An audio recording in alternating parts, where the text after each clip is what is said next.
Malot, if Malot would recapitulate, Malot.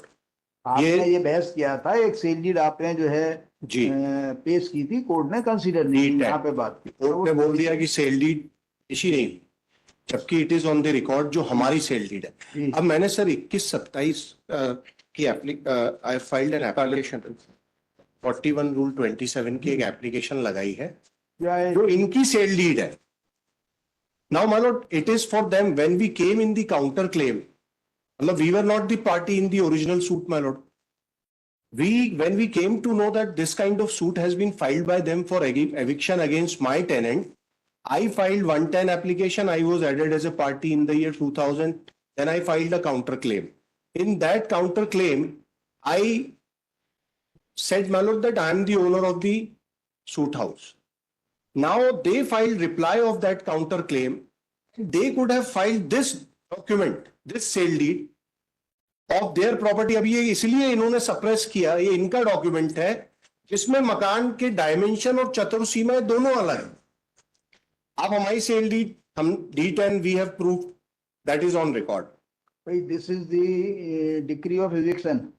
Eviction की decree trial court ने हमारा counter claim खारिज किया, ये बोलते हो कि आप मालिक नहीं हो।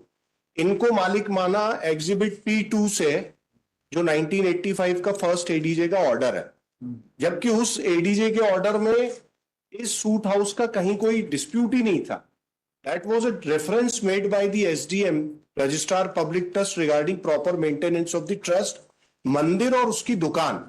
वो कई रिलेशनशिप के बारे में बताइए, फाइंडिंग क्या है? हाँ, कोर्ट ने बोला है कि ये नहीं है, कोर्ट ने बोल दिया है कि they are not the owner. What is the finding and what is the material available on record regarding relationship of landlord and tenant? Sir issue number 1 ही कोर्ट ने जो है वो कोर्ट ने नेगेटिव कर दिया, पैरा 16 में है सर। पढ़िए। विवादित भवन वास्तव में वादी संस्था के स्वामित्व एवं अधिपत्य का, इस संबंध में न्यायालय के समक्ष वादी संस्था की ओर से P1 का दस्तावेज प्रस्तुत किया गया। उक्त दस्तावेज के अनुसार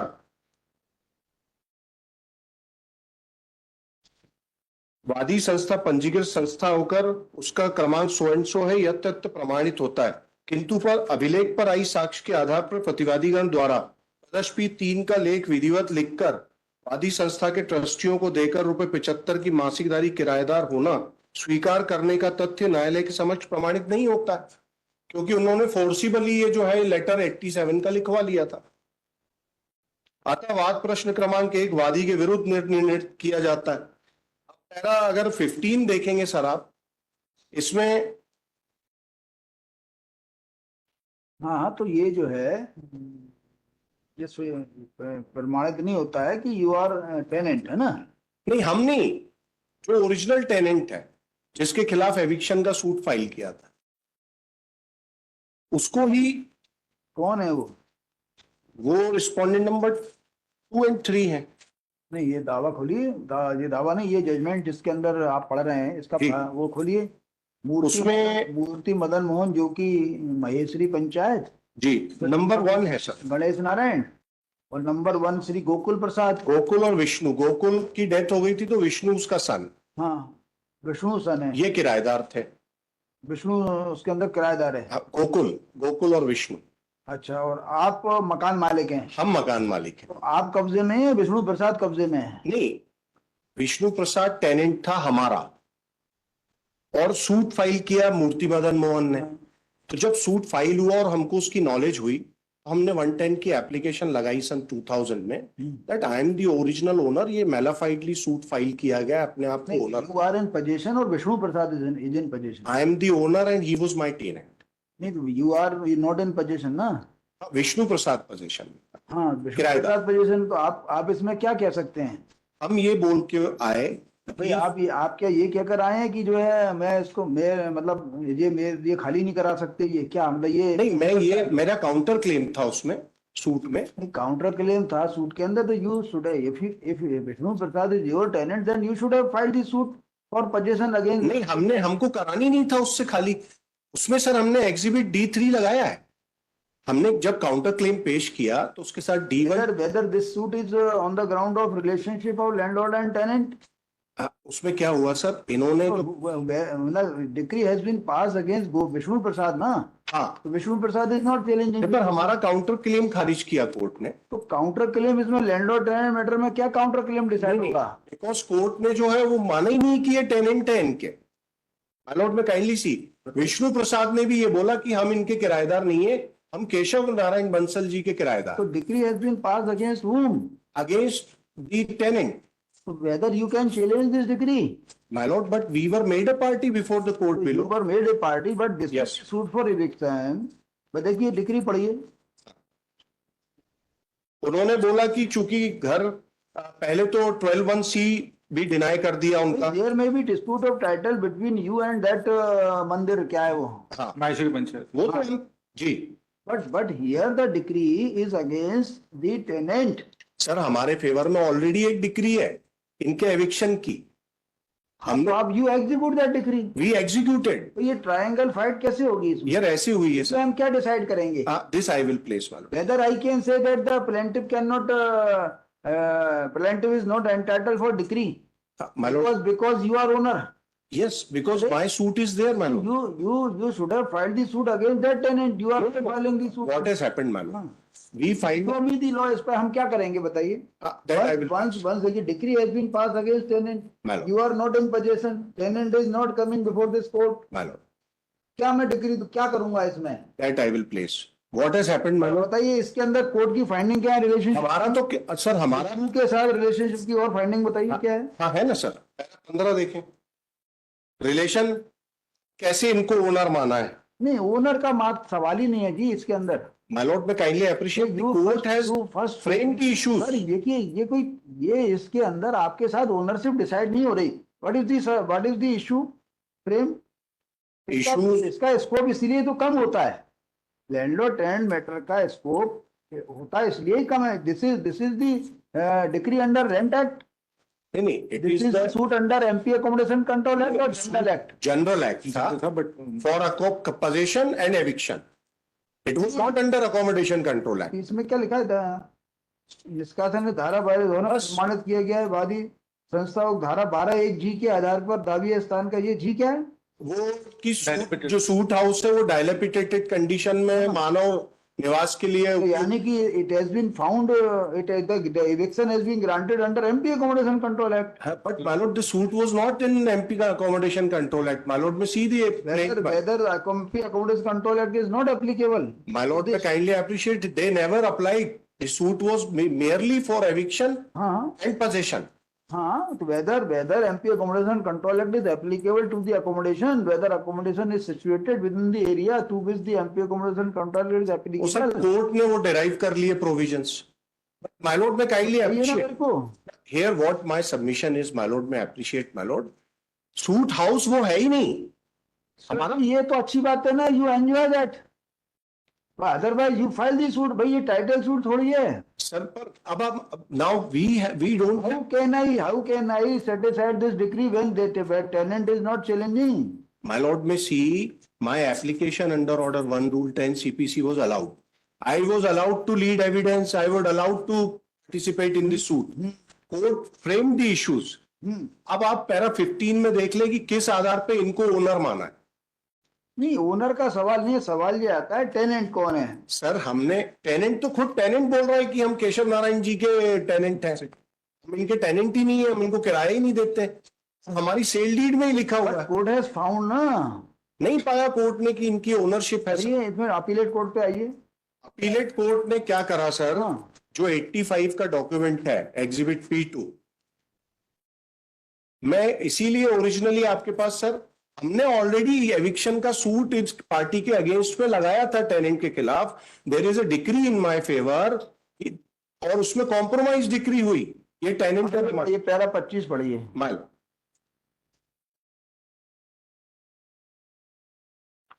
अपीलेट कोर्ट जी। अतः उपरोक्त आधारों पर वादी साक्षी एक बद्रीनारायण के कथनों के पैराग्राफ 5 के अनुसार प्रतिवादी क्रमांक 1 एवं 2, जिसका आशय विलोपित प्रतिवादी गोकुल दास एवं उसके पुत्र विष्णु प्रसाद से है, का विवादित मकान में रहना खाली कराने का कहने पर प्रदर्श T का 3 का पत्र लिख देना बताया है। प्रति परीक्षण के पैराग्राफ क्रमांक 16 में प्रदर्श P3 की चिट्ठी लिखते समय 75 रुपए मासिक का किराया तय होने बताया, जो कि प्रदर्श P3 की चिट्ठी में उल्लेखित नहीं है। तथा वादी साक्षी चांद रतन की साक्ष्य के पैराग्राफ 12 से भी यही पता चलता है कि गोकुल प्रसाद और विष्णु प्रसाद वादी के पब्लिक ट्रस्ट के किराएदार हैं, किंतु किराएदारी की रकम वादी ट्रस्ट के ट्रस्टी को भी नहीं मालूम। हालांकि प्रदर्श एक प्रतिवादी साक्षी एक गोकुल प्रसाद और विष्णु प्रसाद ने भी उन्हें विवादित मकान का किराएदार होना स्वीकार किया है। ये बता दिए मेरे को, ये कहाँ है? किंतु परिपरीक्षण में भी किराए की राशि का कोई वो तो ये बोलते हैं कि ये हमारे किराएदार हैं? केशव नारायण जी के किराएदार हैं। तो you file the suit against Keshav Narayan, you against the किराएदार। मैं यहाँ पर ये फाइट कैसे होगी? My lord may see, this is what we want to prove. Trial court ने ये लिखा है कि हमने अपनी सेल डीड पेश नहीं करी, हमारा केस डिसाइड किया ट्रायल कोर्ट ने। आपका केस क्या डिसाइड किया? क्या इसके अंदर, क्या इसके अंदर जो है ये title, what is the nature of this suit? Suit जो था एविक्शन, पोजेशन और एविक्शन का था। On the basis of relationship of landlord and tenant. No, उसमें उन्होंने उसके संबंध में when my lord, when the counter claim was filed, my lord may see, when we entered into the suit, we were allowed to enter into the suit, we were allowed to plead, और उसका इन्होंने जवाब दावा भी पेश किया counter claim का। उसमें इनको इनकी ये सेल डीड लगानी थी कि नहीं हम ओनर है। My lord may kindly see, they allowed to participate and plead. Plaintiff ने भी इसमें जवाब दावा हमारे काउंटर क्लेम का फाइल किया है। आपका कोई दावा भी चल रहा है ना? नहीं, हमारा दावा जो था क्या है? ने तो वो डिक्री पेश करी है सर। नहीं, आपका जो दावा था वो क्या है? हमारा दावा जो ये टेनेंट है उसको खाली कराने का दावा हमारा हमारे फेवर में ऑलरेडी हो चुका था, एग्जिबिट D1। तो सर वही जो चीज इन्होंने सप्रेस कर दी है आपके फेवर में डिक्री हो गया, डिक्री हो गई। हाँ, फिर हमने एग्जीक्यूशन लगाया, एग्जीक्यूट दैट किया ना सर, वो लगाए डॉक्यूमेंट। हम डॉक्यूमेंट लगाए तो आप उसके खिलाफ एग्जीक्यूट करिए ना सर। एक I may be allowed to my lord place my case. What happened my lord, ये इन लोगों में एक किराएदार, दो मकान मालिक, नहीं दो मकान मालिक है ही नहीं। आप बोल रहे हो ना कि केशव नारायण मालिक हैं, हमारा किराएदार है वो। मैं सर एक I may be allowed for a moment. क्या है सर, ये जो पब्लिक ट्रस्ट है 1953 से इनके डिस्प्यूट सुप्रीम कोर्ट तक चल रहे हैं। इसमें एक पंडित दुर्गा प्रसाद जी थे जिन्होंने गलती से एप्लीकेशन लगा दी थी प्राइवेट ट्रस्ट में रजिस्टर करने के लिए, बाय अननोइंग द लॉ, कि उन्होंने कहा कि ये शायद करना पड़ता है। उन्होंने वहां वो एप्लीकेशन विड्रॉ करी रजिस्ट्रार पब्लिक ट्रस्ट के 1953 में। रजिस्ट्रार पब्लिक ट्रस्ट ने वो अलाउ कर दिया। इसके बाद इन्होंने एक एप्लीकेशन लगा दी कि नहीं ये सारी प्रॉपर्टीज हमारी हैं, पब्लिक ट्रस्ट। वो झगड़ा सुप्रीम कोर्ट तक गया। सेठ चांद रतन राठी वाला केस जो है 1993 MPLJ में पब्लिश हुआ, उसमें सुप्रीम कोर्ट ने कहा कि सेक्शन 8 का आप सूट फाइल करिए जिसमें टाइटल सूट में डिसाइड होगा। That suit my Lord was pending before the trial court, जिसमें वो दोनों ओनर्स का झगड़ा चल रहा था। नाउ इन लोगों ने मेलाफाइडली ये जो दो प्रॉपर्टी है हमारी, I have got the registered sale deed of 1961 in my favour, in the owner of that suit house.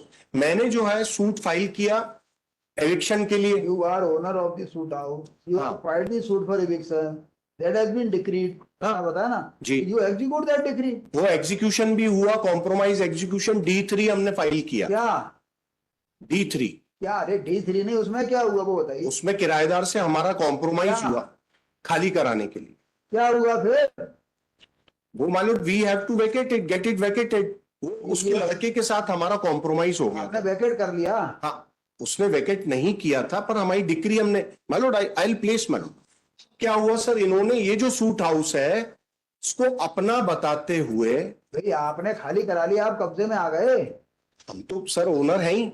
तो आप कब्जे में आ गए या नहीं आए? आपने नहीं, हम कब्जे में नहीं आए थे क्योंकि लड़के से हमारा कॉम्प्रोमाइज हो गया था कि तुम रहो। वही जो है ना, आप करते रहो कॉम्प्रोमाइज। तो सर एक जस्ट अ मिनट मालूम, D1, D2, D3 हमने फाइल करे ट्रायल कोर्ट में कि, और मालूम में सी, ये सूट मेलाफाइडली इन्होंने फाइल किया कि हम इस प्रॉपर्टी के ओनर हैं और ये हमारे किराए। अब ये झगड़ा पैदा कर रहे हैं So you should have filed the suit for declaration in respect of this property की सर है ना, ये काउंटर क्लेम वही है हमारा. काउंटर क्लेम इसमें नहीं चलेगा. Sir, my lord may see the court, what the court has dealt with that.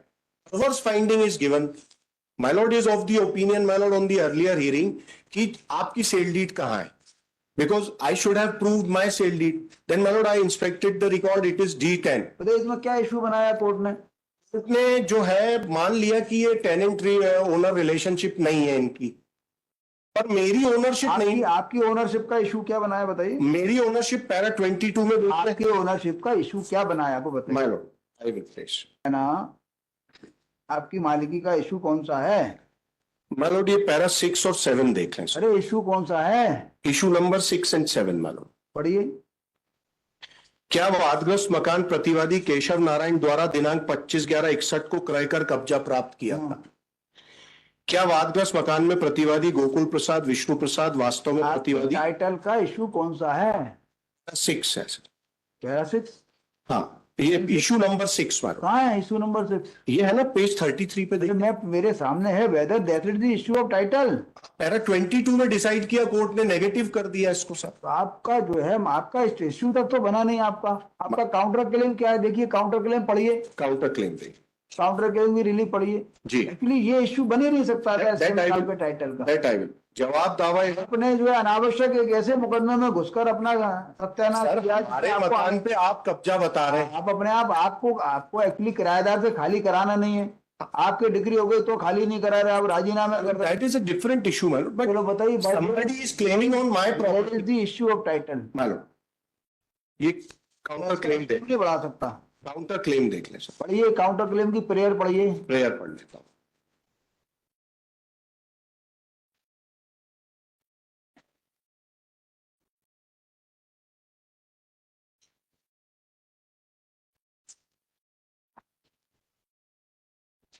निम्न अनुतोष प्रदान की जाए यह कि प्रतिवादी क्रमांक 1 को काउंटर क्लेम में वर्णित पैरा क्रमांक 1 वाद पत्र में वर्णित संपत्ति का सत्तुधारी घोषित किया जाए और तदनुसार प्रतिवादी स्वर्गीय गोकुल प्रसाद एवं उसके पुत्र विष्णु प्रसाद को प्रतिवादी केशव नारायण का किराएदार घोषित किया जाए.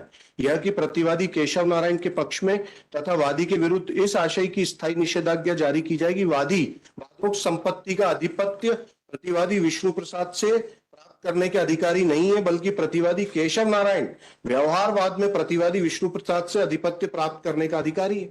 तो आपने अपने टाइटल का जो है इशू के बारे में कोर्ट से कहा कि था मेरे टाइटल का इशू तो कोर्ट ने डिसाइड किया पैरा 22 में. My lord may see and it is perverse finding. This is what my lord is of the view my lord. In fact on the last date para 20 दिन view बदलता रहता है.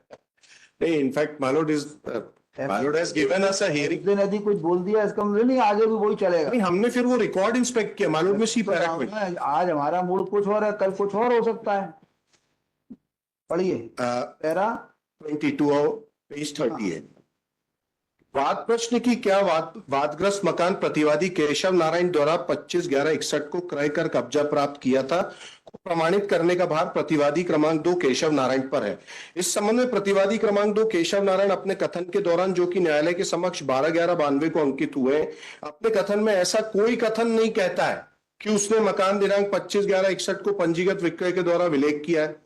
किंतु बाद में जब न्यायालय द्वारा प्रतिवादी केशव नारायण को पुनः साक्ष्य हेतु अवसर किया गया, तब साक्षी अपने कथन के दौरान कहता है कि विवादित संपत्ति उसके द्वारा पंजीगत विक्रय पत्र दिनांक 25/11/61 के माध्यम से पंडित कांता प्रसाद वल मोहनलाल एवं नारायण प्रसाद लक्ष्मण प्रसाद दुर्गा प्रसाद व्याज से कराई कर कब्जा प्राप्त किया. किंतु प्रतिवादी केशव नारायण द्वारा दिनांक 25/11/61 को क्रय किए गए भवन का पंजीकृत विक्रय विलेख न्यायालय के समक्ष प्रस्तुत नहीं किया. वो D10 है सर, सेल डीड. इसके बारे में क्या कहना है आपका पैरा 22 के बारे में? That has been dealt by the appellate court, my lord. Para 22 to 25 किया है. पैरा 22 to 25, 22, 24 and 25 पढ़िए. 22 of appellate court, my lord. पढ़िए 22. Yes sir. मामले में ऐसे तथ्य उभर कर आए हैं कि केशव नारायण द्वारा गोकुल प्रसाद विष्णु श्रीकांत भाटी को किराएदार बताते हुए स्वयं को विवादित मकान का स्वामी बताते हुए दावा किए जाने पर विभिन्न न्यायालयों द्वारा विवादित मकान का स्वामी केशव नारायण को पाते हुए किराएदार के विरुद्ध निर्णय और आज्ञप्ति पारित की गई है. किंतु यह स्पष्ट और प्रमाणित है कि केशव नारायण द्वारा दर्ज की एक की सार्वजनिक न्यास पंजी में उल्लिखित मकान कामता प्रसाद अथवा दुर्गा प्रसाद अथवा उनके वारिसों से खरीदा है.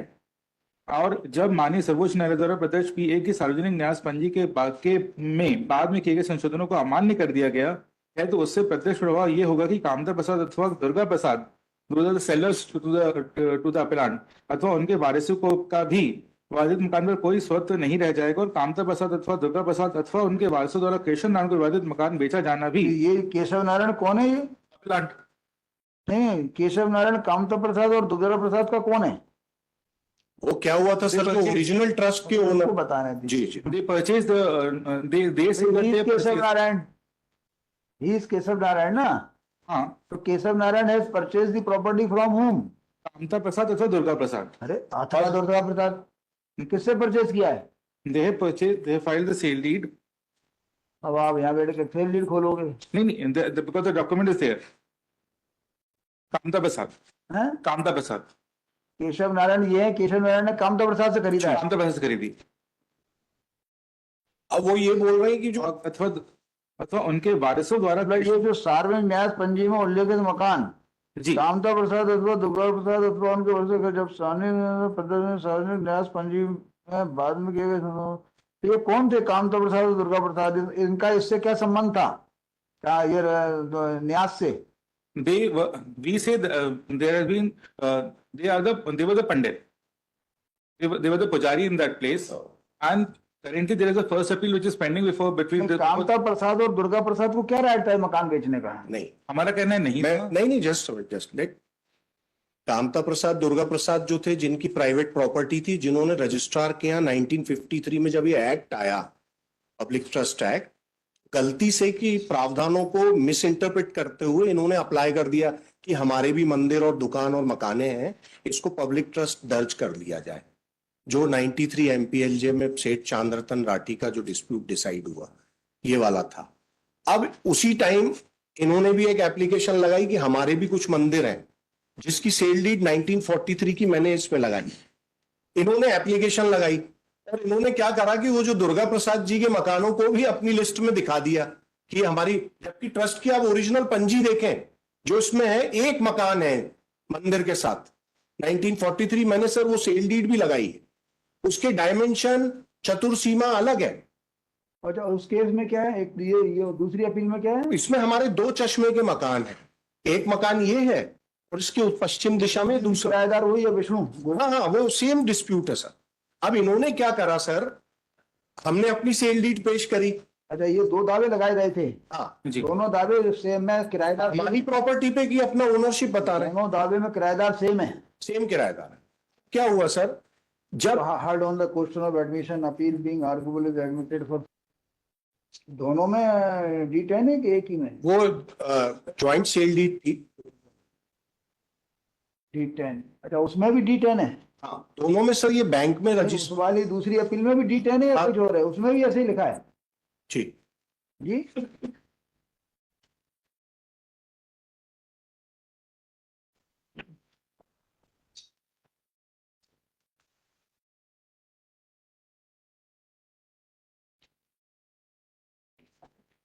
अच्छा, और किराएदारी का क्या बता रहे थे आप?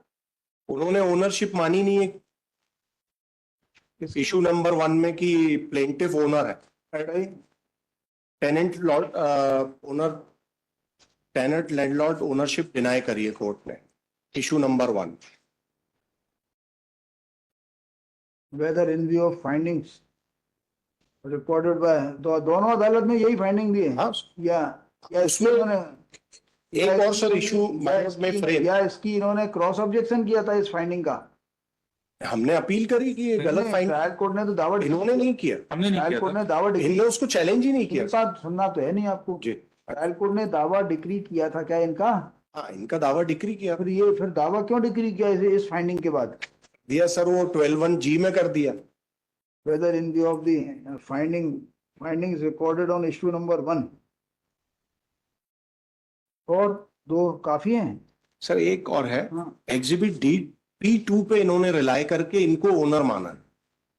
वो जो P2 है उसमें इसका डिस्प्यूट ही नहीं है इस मकान का। whether courts below have committed illegality in holding the plaintiffs to be owner Yes. of the house on the basis of P2 exhibit sale P2 deed है?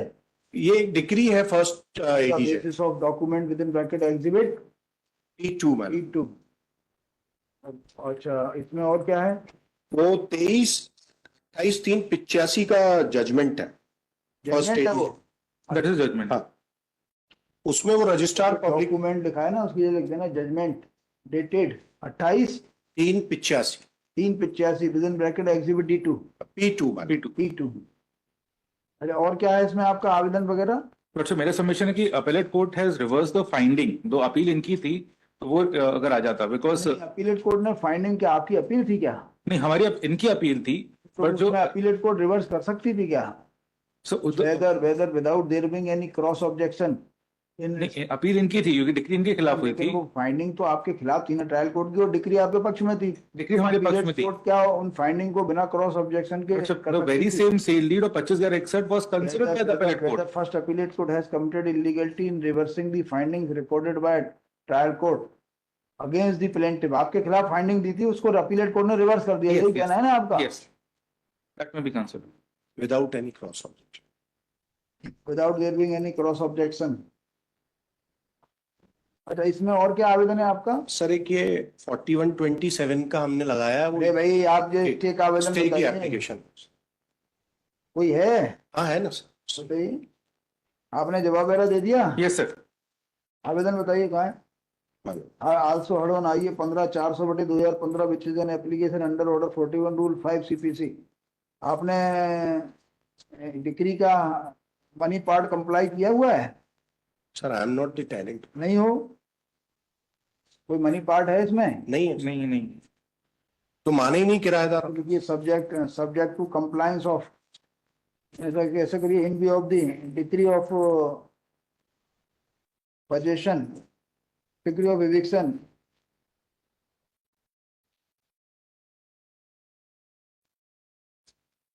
passed by court flow, the judgment and decree of eviction oblique possession shall remain state,